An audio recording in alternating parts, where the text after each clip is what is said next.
O objetivo dessa aula é a gente corrigir exercícios. Vamos corrigir esse exercício aqui que ele fala assim, ó. Considerando a origem em A, escreva uma expressão com a qual seja possível obter os arcos cujas extremidades estão representadas na circunferência. Bom, as extremidades que estavam representadas, né, na circunferência, eu vou apagar isso daqui, depois eu coloco de novo, tá? Porque senão vai ficar ruim. Vou apagar aqui, ó. Imaginem que não tinha... Aqueles dali eu não vou apagar, não. Olha só. Esse aqui eu não vou apagar, não, porque depois fica ruim de colocar.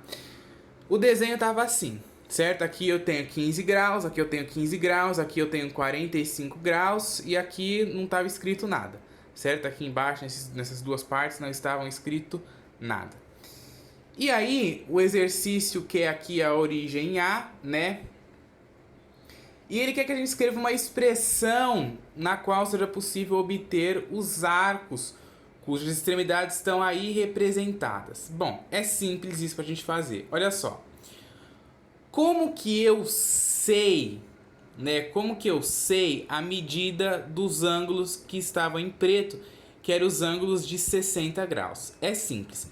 Você tem que se lembrar de uma coisa que eu falei lá no começo, quando eu mostrei uma circunferência, né?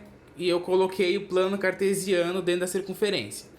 E aí a gente viu que a circunferência ficava separada, né, em 4 quadrantes, que são contados no sentido anti-horário. Então esse aqui é o primeiro quadrante, esse aqui é o segundo, esse é o terceiro e esse é o quarto, certo? E eu ainda disse que em cada quadrante a gente tem 90 graus, não é isso?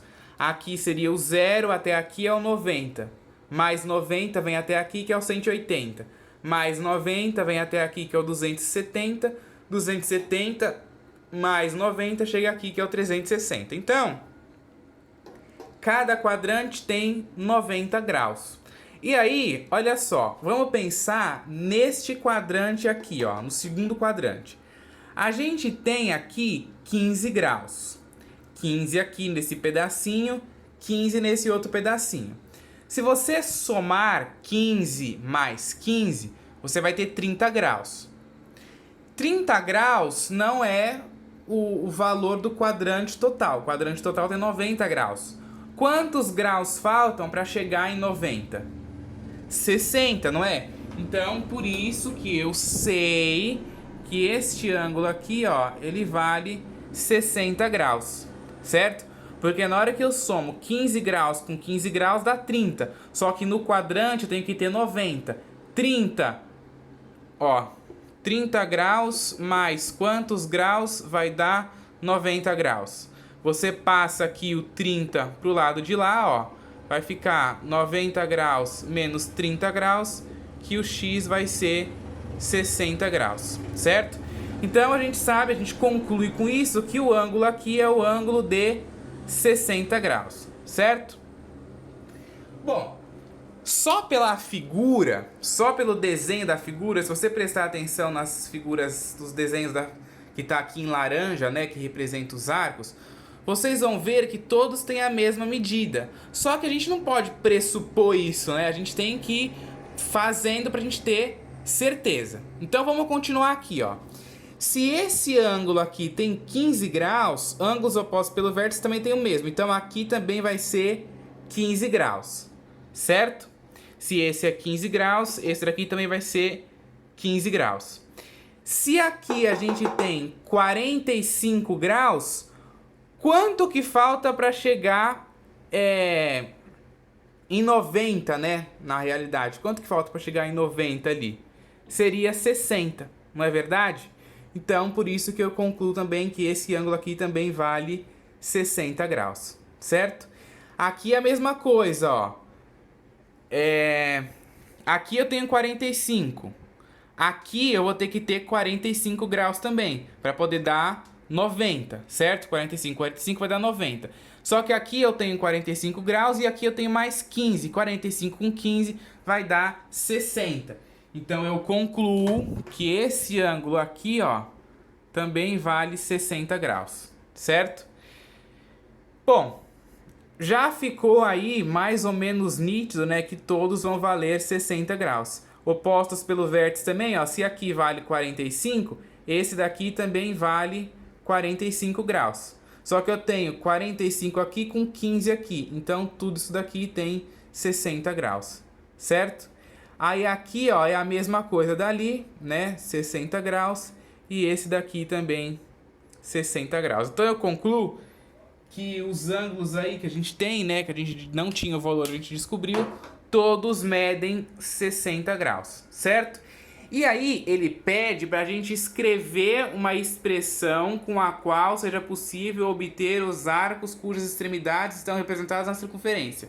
É fácil. Agora a gente pega o 45 graus, ó, que é um dos valores que a gente tem aqui que apareceu na circunferência, e faz 45 graus mais K vezes 60 graus, né? Que é a quantidade aqui que a circunferência ficou dividida. A gente não vai usar o 360, porque essa circunferência aqui está dividida, né, em todas as partes aqui, o 60 que vai representar aí o 360, certo?